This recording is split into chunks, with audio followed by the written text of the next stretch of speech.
Maayong gabi kanatong tanan, maayong gabi sa atong mga kauban nga mga pastors nga ani karon kauban nato sa atong midweek service. Mainiton nga pag-abi-abi kaninyo mga igsuon nga naa sa ilahang mga tagsa-tagsa kapanimalay, ang uban naa pa sa ilahang workplace, no? Malipayon kita nga nagkadugtong niini nga mga oras sa kahaponon alang sa ato ang pagpadayon sa pagsimba diha sa Dios, labi na gayod sa paghatag og gigayon nga magapadayon kita sa pagtuon diha sa iyahang mga pulong. Kay kita nagatuo o nag-affirm diha sa atong pag-ila nga ang Biblia, ang pulong sa Dios mao'y giya kanato diha sa ato ang mapadayunon nga pagtubo ingon nga mga anak sa Dios o sa pagkinabuhing Kristohanon. Ika-unang Miyerkules sa bulan sa Marso o padayon kita sa kasaulugan sa Lenten season. No, mga igsuon, atong gi-invite ang matag-usa kanato nga dugtungon ta ang ato ang mga kasing-kasing diha sa pagbuhat sa pagsimba niini nga kagabhion.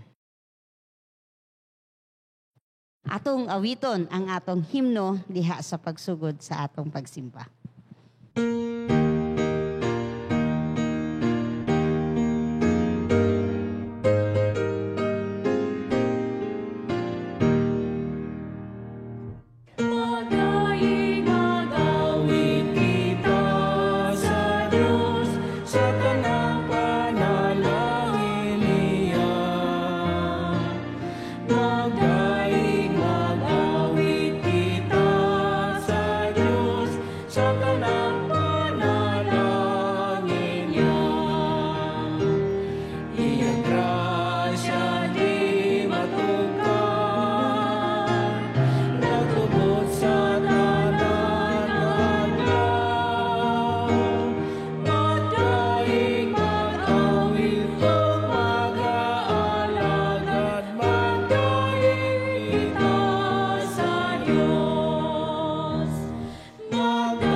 Magampota.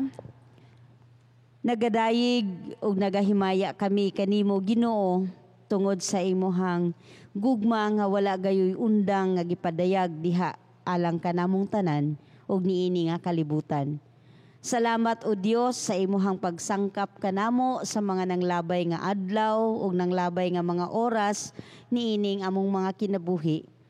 Salamat Ginoo nga diha sa katahom sa buhat sa imuhang gugma gihatagan mo kami sa kapiskay sa panglawas, gipakigambitan mo kami diha sa kadasig sa pagpangalagad o pag-ila sa imuhang presensya nganha sa among mga kinabuhi. Niini nga kagabhion sa among mapadayunon nga pagtuon o pagpaligon diha sa among pagtuo kanimo. Tuguti o Dios nga sa magaandam kami sa pagbukas sa among hunahuna o among mga kasing-kasing. Ang imuhang balaang espiritu mao'y magapamuhat nga na sa among mga kinabuhi aron matagbo namo Ginoo ang imuhang mga mensahe nga buot mo nga ipadayag nganha sa matag usa kanamo. Ikaw ang among gisangpit, ang Dios nga among magbubuhat. Ikaw ang Dios diha nga nagpakigambit sa iyang kaluwasan ug Dios nga mo'y nagasangkap sa iyang katawhan. Amen. Sa tanan o ang atong patukuranan sa atong pag-ambitay karong kagabion, makutlog ikan sa sinulat ni San Lucas, Kapitulo 4, versikulo 18, paingon sa 19, kanina kanayon, ang Espiritu sa Ginoo aniya kanako, gidihugan ako niya aron pagsangyaw sa mayong balita ngadto sa mga kabus, ipadala ako aron pagsangyaw sa kagawasan sa mga binihag ug pagpahiuli sa pananaw sa mga buta, pagpagawa sa mga dinaog-daog, ug papahibalo sa tuig ang Ginoo muluwas sa iyang katawan. Ang Diyos magkapanalangin sa tungapulong nga akong gibasa nga ingi sa nga nadungog. Ang ato ang focus nining kagabion sa ato ang midweek na adiha sa we are still in the 5th article of the Statement of Faith, pero atong focus is on katumiyuntang the kingdom of God is present where liberty is given to the captives and the oppressed. So liberty is given to the captives. So una, ato sang i-define kung unsa ning captives. What are captives? What is kaning menta nga what is captive? No, in the dictionary, captive means taken and held as if a prisoner of war. Now, in the time of Jesus, daghan kayo pod og ilang kasinatian sa captive as prisoners of war is very kanang relatable sa ilaha because kaniadto sila usab as a nation, they were under foreign control, they were oppressed, they were being captives of war. This is why we have literatures like Esther, diba? If you read Esther's Old Testament, kuan gid siya, it doesn't talk about a situation in Jerusalem, but it talks about lahi gid nga context, lahi gid siya nga setting. Kato nga time, it's kung wala ko masayop, it's in Persia nga setting, no? So mana siya nga liberty is given to the captive tungod kay si Jesus nasayod pod nga sila kaniadto mga dinaog-daog pod sila sa mga lain nga mga nasod. Most especially nga Jesus time was a time of oppression still. Jerusalem was still a colony of the Roman Empire. So munang makaingon gid sila nga they are captives. No? They were captives. So most of the people nga nagsunod ni Jesus at that time nga wala gid nakasabot sa iyahang ministry, they would say nga sakto ning giingon ni Jesus no nga liberty of the captive kay panahon na gyud nga nanagyud ang Mesiyas nga unsa na siya hatag og kagawasan or freedom from the hands of the Roman government. But that was not Jesus' intention, no? So another definition nga tumabasa sa dictionary is that captive is, again, when we say captive, ang tao na siya, no? We are captives or they were captives. So captive also means a person held under control of another but having the appearance of independence. So muna na siya tanawon, okay, pero dili, ana. And how Pax Romana worked before, sa time ni Jesus, nanagid ang concept, no? Murag as if there is Roman peace, everyone can live freely, but they're not actually free. They were under the Roman government. So muna siya in their political setting sa time ni Jesus. Now, Jesus was speaking not with kanang in favor of, not only in favor sa iyang mga tao, but in favor sa tanang tao. Para kay Jesus, captivity is something that we experience because certain systems, certain structures sa kalibutan make us captive. No? So, kana lang daan kanatong atong nasabtan karon nga kaning paklaro kung kinsay dato, kinsay pobre. Sometimes kini siya, this is a form of captivity. We are labeling people who are kanang fortunate or who are less fortunate can be form of captivity, no? Kanang paglabel na to sa tao, kumobalik ta sa atong discussion sa last meeting about katong blindness or giving sight to the blind.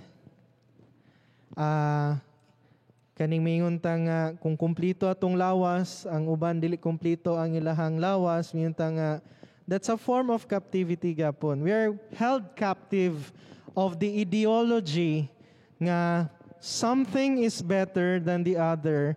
There is good, there is bad, no? But in fact, we can still see everyone as persons. Now, sa church gihapon, there are so many forms or structures and principles that can make us captive or kana mahimo tag prisoner sa mga ideology or systems. Like when we say nga we are better, kita nga we are more religious, we are more we are more Christian. Kaya ang uban dili gas tunga sa simbahan, ang uban dili gas simba every Sunday. We are more Christian siguro kay mayon ta nga we are members of the choir or we attend Bible studies all the time. No, so the moment that we put those standards sa ato ang faith community, mo na siya ang reason nga mahimo ta og captive ta sa mao nga mga principles which are wrong, no? Dili siya maayo nato nga kinabuhi. Kay once we are kanang makaunta sa atong self-righteousness, then we are captive. Kay dili naman ta makakita sa kaayuhan sa Ginoo nga aton tang mabati sa kalibutan. Kay perhaps at certain point in our lives, kita mismo mahimo na ta nga kita ra gyud ang maayo sa kalibutan. Perhaps as simple as accepting everyone who comes to church, whoever they are, with tattoos, with so many piercing in the ears, unsa pa na diha nga unsa pa sila nga tao dawaton sila pagsulod sa simbahan. Perhaps that's how we try to practice our being kwanta marag we are having freedom from all the forms of captivity because of self-righteousness or certain mga standards nga dili ra gyud angay nato pagasundon. No, so this is how we define captivity.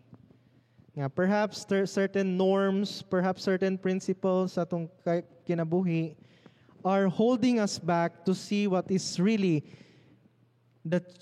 what is really true, what is really unsaon gud siya paglantaw sa tinud-anay gayud, no?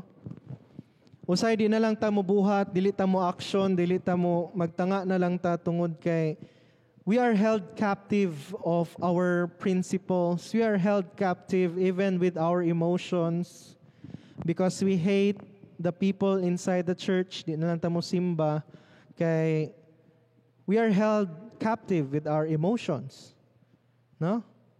But then of course, this form of captivity nga nagsugod sa itong mga kasing-kasing, it's still our choice nga magpahawid ta sa mao nga captivity. So, but there is also a form of captivity nga kita as Christians kinahanglan ta magpakabana. Kay whether we like it or not, even in this pandemic time, the world is full of evil actions and intentions of human beings.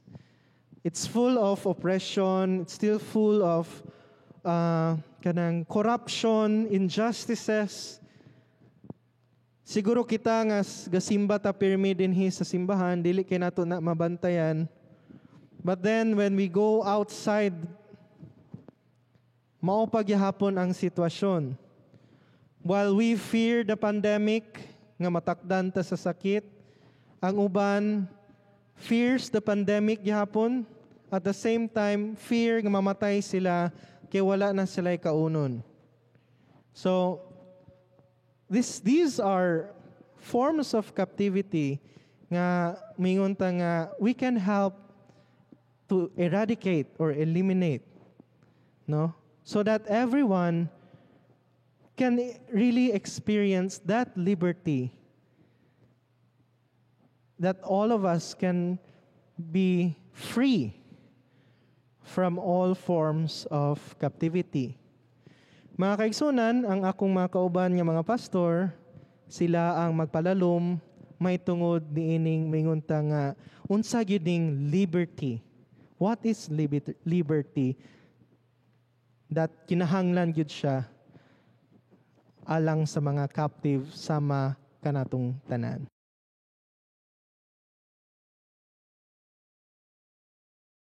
Captives ang giingon ni Pastor.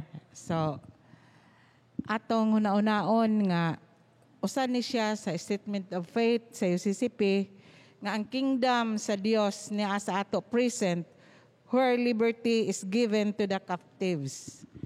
Ang usaan ni sa atong ako gyung i-target. Kay si Jesus Christ manggod ang nagstorya ni nga the Spirit of the Lord is upon me. Tungod kay ang bot ipasabot aning liberty kagawasan sa Binisaya o kaning captives usab sa another term na sa sakto man to katanan kang Pastor Jamie pero idugang nato aron masabdan jud kaay nato sa uban nga sinultihan sa ato pa kaning kagawasan ang liberty dayon kaning captives kanang ginapos ka gigapos kita.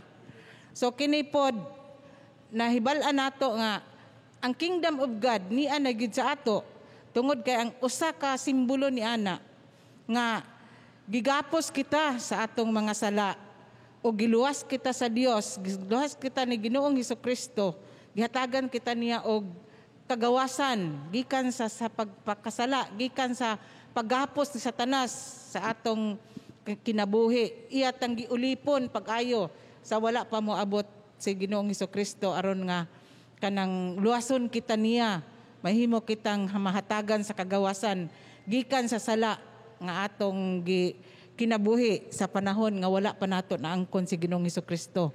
Usa kana sa kinaiyahan nga gigapos kita sa dautan, gihimo kita niyang ulipon diha kaniya nahimo nato ang tanan nga pagsupak sa kabubut-on sa Dios tungod kay under kita sa paggapos sa dautan.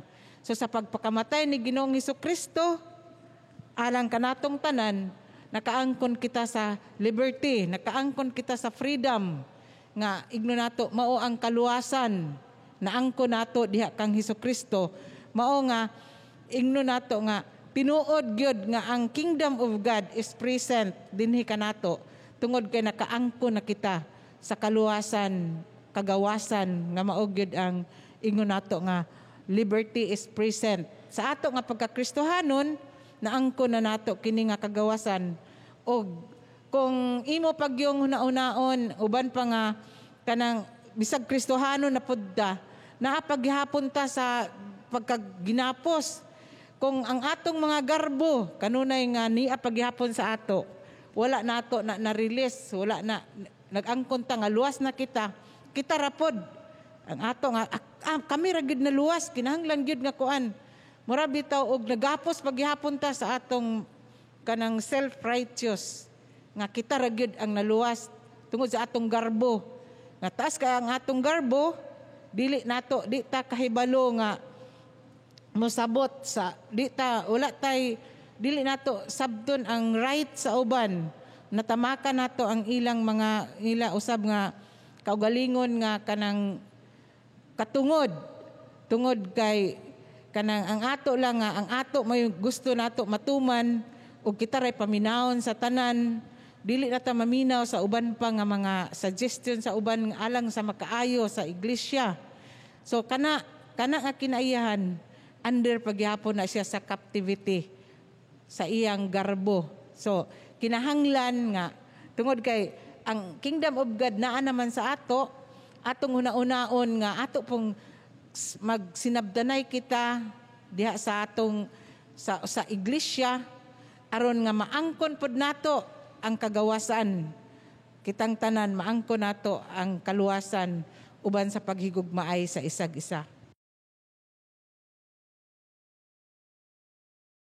Sa pag-ilan ako aning captivity kung mag-isgot kita sa Biblia, usa ka story na bawaan nato nga ang Israel sa ilang pag-ampo na sa Diyos napildi sila o napriso sila o napildi sila sa gubat o gidala sila sa Babylon in the presence of their king Nebuchadnezzar.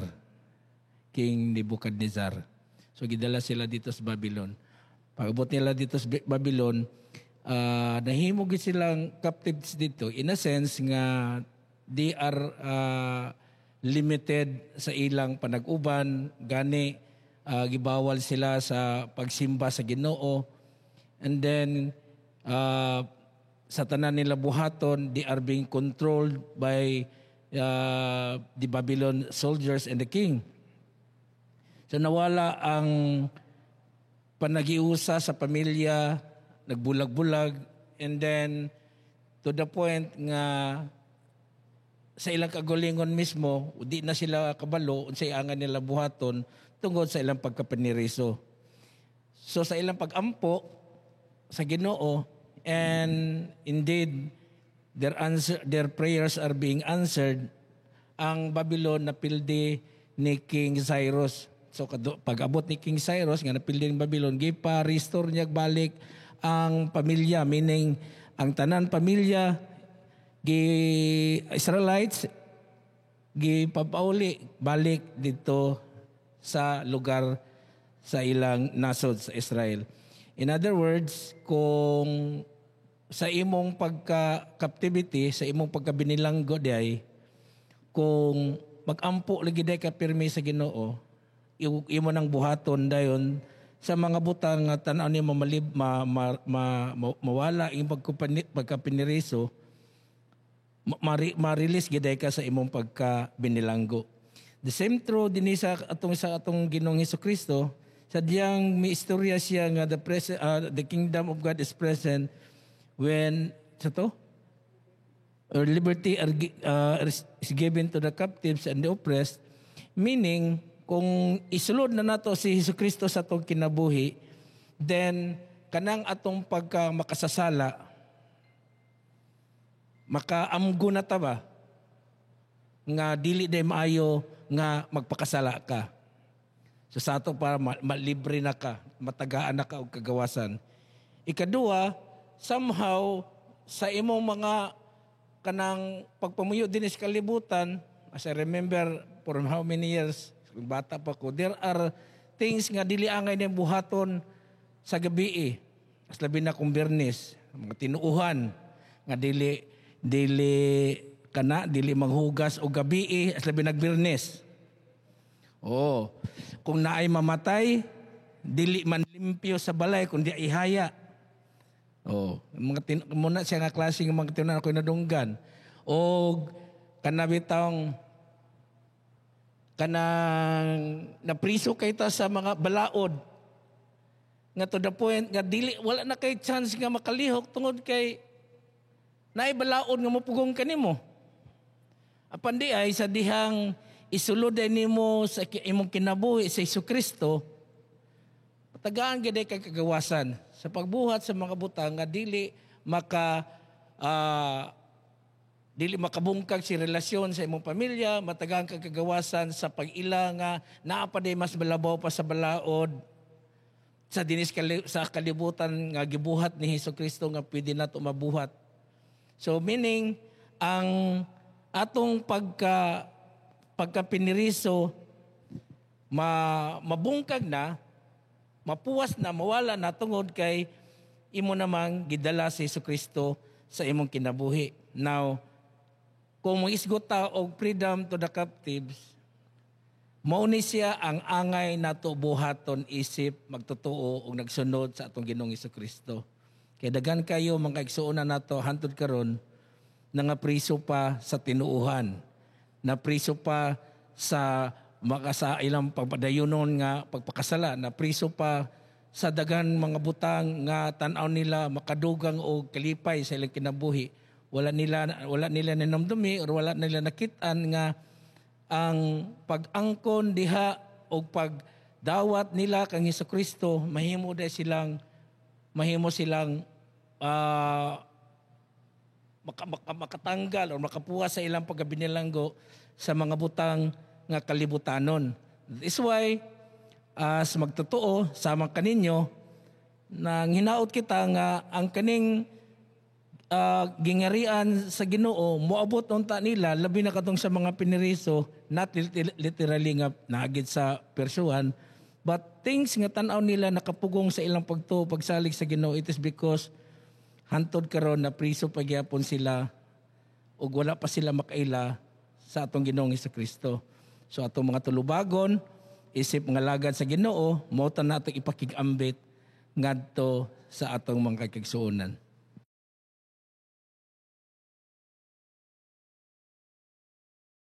Maayong gabi sa tanan. Ako ang ipakig-ambit mubo nga pagsaysay ang emosyon, ang pagbati nga aspeto. Posibleng maka-imagine ta unsay pagbati anang binilanggo ta pero mataga ang tagkagawasan, no? For example, ilabi na sa mga lalaki, kung kahinumdum pa ta, katong nanguyab pa ta, no? Dili lalim, no? Makuratan ta, niya di takatulog, usahay mag-memorize pa ta unsay atong isulti, pero sa dihang atong ma-express ang atong pagbati, murag salamat, yes, no? Nakagawas ang imong pagbati unya murag nindot kayo sa pagbati nga unsay imong gikahadlukan, unsay nakahurot sa imong oras ug kusog, finally na lukat, no, na wala ka ana nga pagka priso, no, kay imo man gyung nasulti later on. Kana pong pagbati nga naakay utang, no, nakay utang unya sa hinay-hinay na pinaagi sa panabang sa Ginoo na impas, no, pagka lami sa pagbati nga ang imong mga worries, ang uban nimong gastoon, ang kung tan-aw nimo ang struggle, ang pila na imong nagasto, pero nindot sa pagbati nga finally ang imong utang nga dako naimpas la, no? Sa mga estudyante, no, dili lalim nga magpulaw, magbilar, no? Dili lalim nga kanang mahurot ang imong oras, usahay sa puto na ta kay magtuon, pero human sa exam lipay kayo, no? Ang uban matulog, ang uban i-treat ang kaugalingon tungod kay finally nawala na, no? Katong imong gikadlokan nga exam. Usahay, I don't know, og pareha bata o pagbati, usahay ka nang naatay task, naakay walihon o naatay parehon ani, human sa atong mga task, wow, no? Pagkanindot murag mabalik ang imong smile, no? Pagkanindot sa higayon nga kung unsa ang nakagapos kanimo, unsay nakahimo kanimo nga di na makahuna-huna og tarong, mabalak ka na, maluya na, once nga maglukat kita gikan ni ana pagkanindot sa kinabuhi, pagkalami sa pagbati, pagkahagkap. Mo-share ko og usa ka storya akong nabasahan. Adunay usa ka 12 anyos ang ang dula, ganahan siya maglabay-labay og bato. No? So sa ilang balay, sa gawa sa ilang balay, mo gina iyang dula, no? Labay-labay og bato. Usa ka adlaw paglabay ni naigo ang manok. Namatay ang manok kay nauluman. So nakabalo siya nga masuko ang iyang mama o papa kay naigo niya ang usa sa 24 ka manok. So ang iyang gihimo, naguna-una siya nga basig di ra mabantayan, gidali-dali niya og lubong ang usa ka manok. Wa siya kabantay nga ang iya daing ate nakakita sa iyang gibuhat. Unya giingnan siya sa iyang ate nga, nakakita ko sa imong gihimo. Nahadlok ang bata. Kay miingon mang ate nga isumbong ka nako. Unya miingon padayon ang ate nga, sige, dili ka nako isumbong kung ikaw mo ay maghugas sa plato sulod sa usa ka semana. So sa kahadlok sa bata, hingsugot ra pud siya nga siya maghugas tibok semana. Pagkahuman sa usa ka semana, abiniyag okay na, miingon na mo pug ate nga dugangig laing usa ka semana kay og di ka mo tuo ako kang isumbong ni mama ug papa.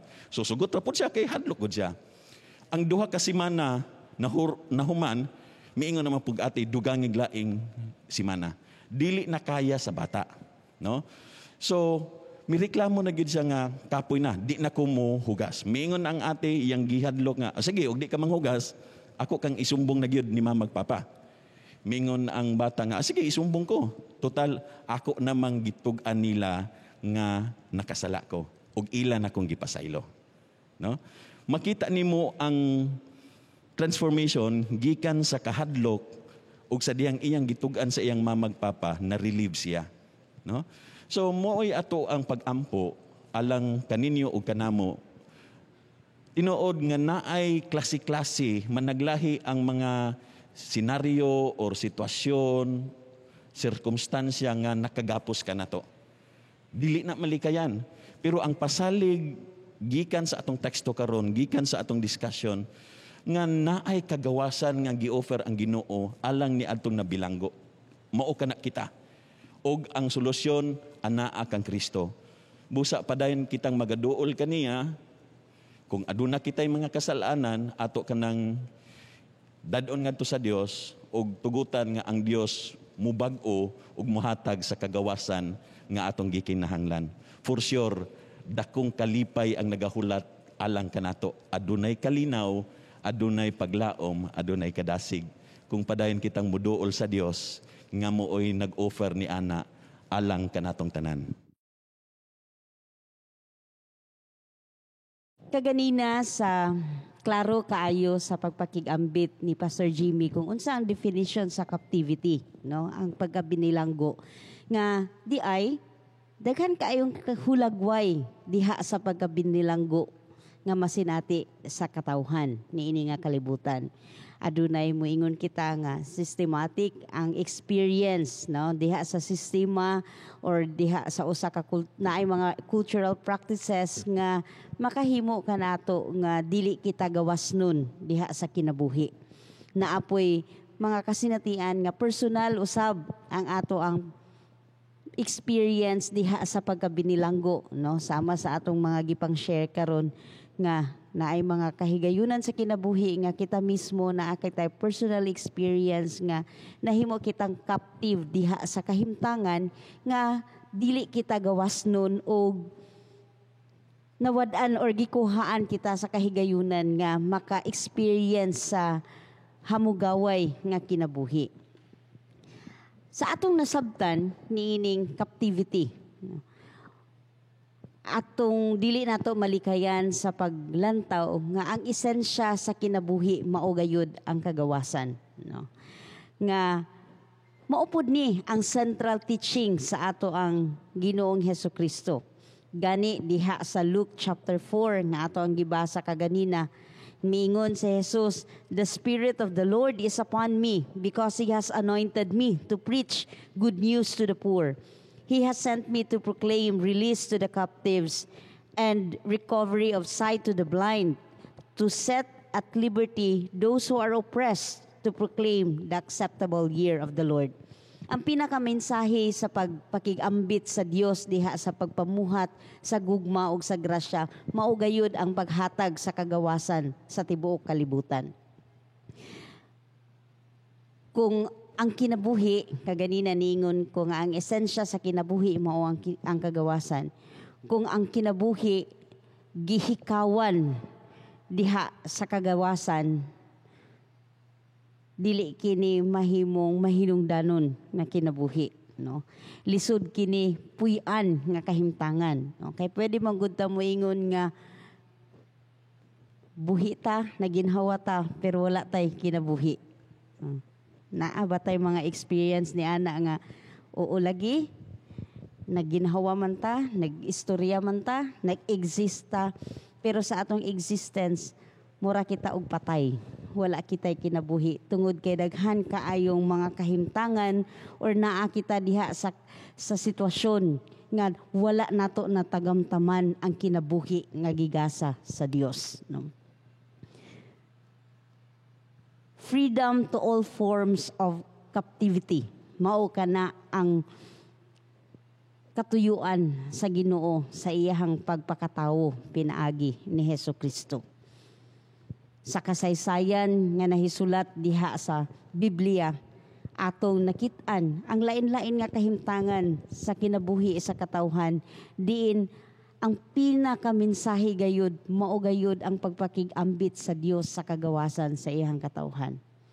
Ganina gilakbitan ni Pastor Jimmy ang kasinatian sa mga katawhan nga nasulat diha sa kasaysayan, labi na sa daan nga tugon. Nakita nato nga sa tibuok nilang kinabuhi, ang ilahang gipangayo sa Dios kagawasan diha sa ilahang kahimtangan.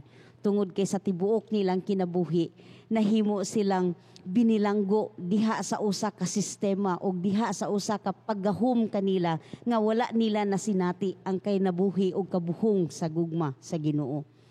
Bisan pa man sa mga katawhan nga nagtuo nga gawas nun sila, apan di ay limitado kaayo sila diha sa ilahang pagsinati sa o pagtagamtam diha sa kabuhong sa kinabuhi nga gipakigambit sa Dios.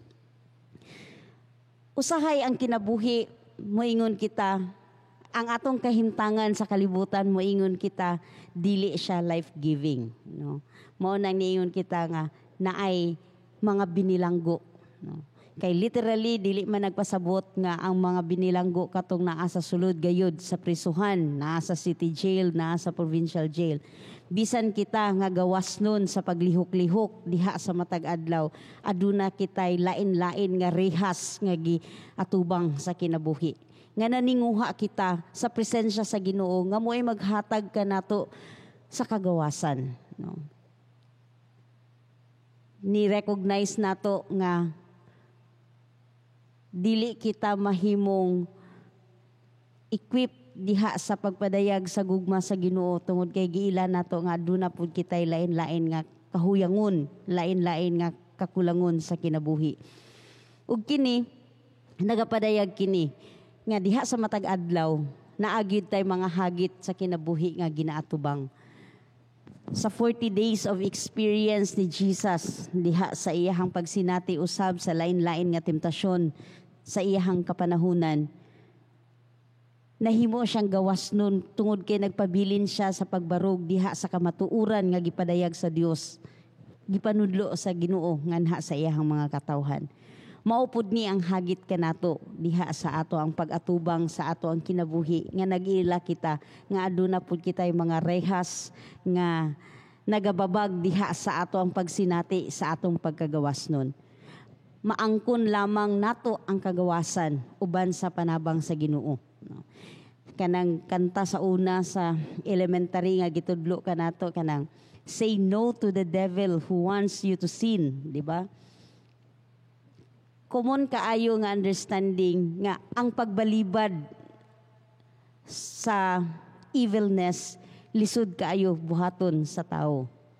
Ug kani nga mga hagit sa kinabuhi hangtod karon naa kita ni ani nga mga hagit. So mahimo lamang kitang maisog sa pagdumili sa pagbuhat sa dili matarong kung ana ang espiritu sa Dios nga magagiya kanato sa kanunay. Mao kana nga sa atong pagpamalandong kagaron nga kagabihion kung moingon kitag ang gingharian sa Dios magpakigambit diha sa kagawasan. Masinati nato niini nga kalibutan ang pagdumala sa Ginoo, ang gingharian sa Dios nga gawas nun kung masinati nato ang kinabuhi diha sa atong pagpumuyo. No? Kay mao man ang gingharian sa Ginoo gawas nun adunay kinabuhi. Kung ang kinaiyahan sa atong Ginoo moingon kita nga ang atong Dios life giver. Sa ato pa ang kinabuhi usab dapat masinati nato nga aduna gud kani kinabuhi. No. So binisaya ra man gud so kinabuhi pero kabalo ko nga nakasabot mo sa esensya sa kinabuhi nga atong gihisgutan karon. So matagamtaman nato ang presensya sa Ginoo niini nga kinabuhi diha sa atong pagkagawas nun sa lain-lain nga kahimtangan uban diha sa atong pag-hold on sa kamatuoran nga gipakigambit sa Dios kanato. So niana sa ato ang pagpadayon niining ato ang pagpamalandong ug pagpaningkamot nga mahimo kitang lig-on nga mga anak sa Ginoo. Ang atong basihanan sa ato ang pagkinabuhi mao ang paghinumdum kanunay nga ang atong Dios usa ka life giver. Busa ang ato usab tawag diha sa atong pagkinabuhi sa matag adlaw nga mahimo usab kitang mga katawhan nga magpasinati usab niining kinabuhi nga gisaad sa Dios o gigasa sa Dios alang kanato.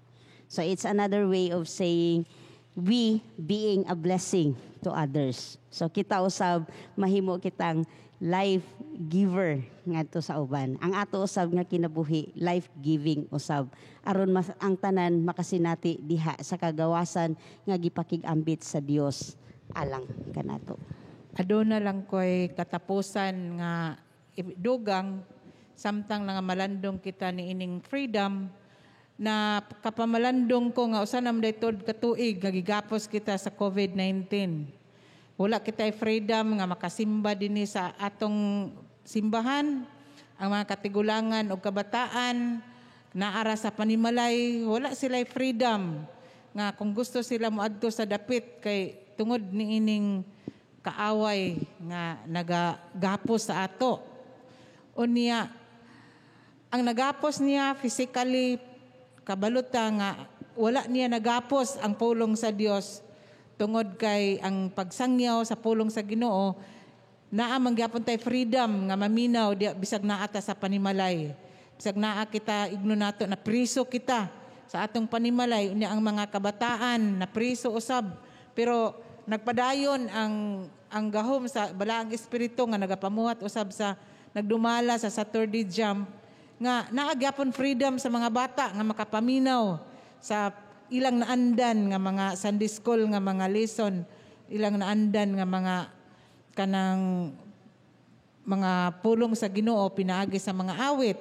So nakita nato nga bisan tuod kung kita physically nagapos na ini nga sitwasyon pero ang pulong sa Dios nagahatag kanato sa kagawasan nga gipadayag sa tanan mga katawhan, mga magbubuhat nga nagsangyaw sa pulong sa Ginoo. Pasalamatan nato ang multimedia kay usaw-usab siya nga instrumento nga gigamit sa Dios nga bisan nga paghatag sa kagawasan sa mga katawhan nga nabilanggo nga makapaminaw lang gihapon sila sa pulong sa Dios o magaan ang ilang mga pagbati bisag anaa sila sa ilang tagsa-tagsa kapanimala.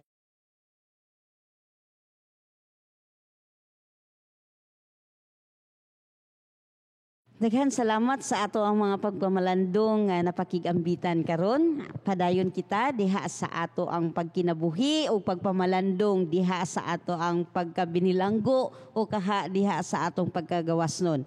Sa ulugon nato ang kinabuhi tungod kay ang atong Dios nagagasa gayud kanato diha sa kaluwasan. Mag-awit kita sa kaatong katapusan nga himno.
Ampo kita.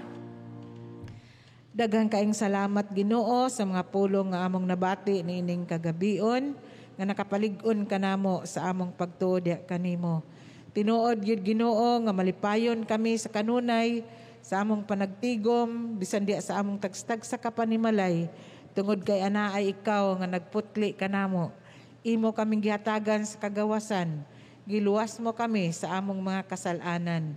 Usa Ginoo, nagampo kami nga bisan pa gibati namo nga kami Ginoo piniriso sa tibuok tuig o Dios, nawala kanamo ang freedom especially sa senior citizen ug sa children nga makasimba ug makagawas sa tagsa-tagsa kapanimalay. Apan nasayod kami o Dios nga ang imong pulong kanunay nagahatag kanamo og kagawasan. Kanunay naghatag kanamo sa paglaom, sa kalipay ug ang imong gugma. Kanunay gayod nagantiman kanamo bisag anaa kami sa among tagsa kapanimalay.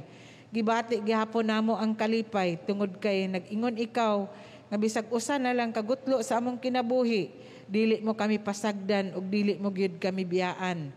Mao kana ang among kalipay, ang among paglaom, ang among pagtuo nga ikaw gyud nga among Dios. Kauban sa kanunay, bisan pag-unsay buhaton sa kaaway kanamo, gisalig namo kanimo ang among kinabuhi. Tungod kay diha kanimo o Dios, naangko namo ang among kagawasan. Hinaot nga pagapadayon ikaw, pagpakiguban kanamo o Dios, ipabati kanamo ang gahom sa imong balang espiritu, nga mao kanunay among masandigan, kanunay kami nga magasalig, nga dili mo gid kami mabiyaan, dili mo gid kami pasagdan sa tanang panahon. Busa itugyan namo kanunay ang among kinabuhi kanimo, hilabi na usab niining bag-ong bulan nga gidugang nimo sa among mga kinabuhi. Hinaot nga magpadayon ikaw sa pagpamuhat aron nga buntog ang gahom sa kaaway nga maoy naghatag kanamo karon sa pagkabinilanggo nga wala kami kagawasan aron kami gawas malipay og sa makabuhat sa mga butang nga among naandan nga buluhaton sa matag adlaw. Hinaot Ginoo nga pinaagi sa imong gahom sa pagbuntog niining maong sitwasyon namo karon aron nga ang mga katawhan mo nga makabalik na sila sa ilang naandan nga mga trabaho alang sa ilang adlaw-adlaw nga panginabuhian o Dios. Busa kanunay kami nagampo among itugyan ang gahom diha kanimo nga mo'y mubuntog sa tanan aron ma-enjoy na usab namo ang among kagawasan sa among naandan nga pagkinabuhi sa matag adlaw. Itugyan namo ang tanan pinaagi sa ngalan sa Amahan, sa Anak ug sa Espiritu Santo. Amen. Daghan salamat mga igsuon ug magkitaay kita diha sa atong pagpadayon nga pagsimba hantod sa sunod nga Miyerkules. Maayong gabi kanatong tanan ug dalaygon ang atong mahigugmaon nga Dios.